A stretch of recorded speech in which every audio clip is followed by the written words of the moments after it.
سلام، وقتتون بخیر. تو این قسمت از آموزش AutoCAD میخوایم با هم دستور تریم و اکستند رو یاد بگیریم.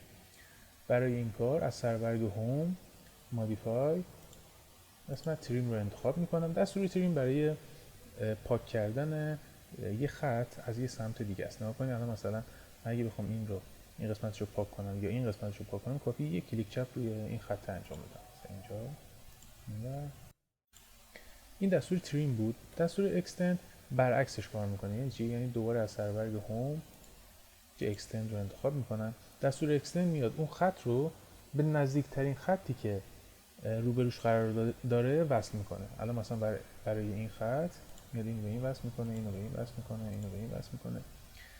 یه راه حل ساده دیگه هم هست که ما دستور تریم و اکستند رو انتخاب کنیم. اونم اینه که برای فعال کردن دستور تریم روی کیبورد تایپ میکنیم TR و اینتر رو میزنیم.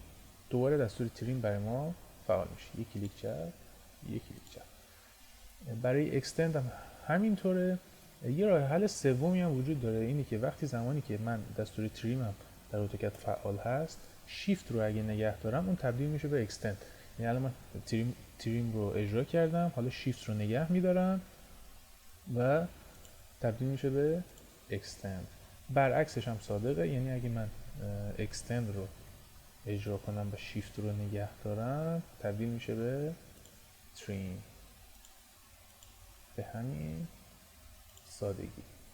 ممنونم که ما رو تماشا کردید. سابسکرایبمون کنید، لایکمون کنید تا ویدیوهای دیگه رو از دست ندید. ممنونم. تا درودی دیگر، بدرود.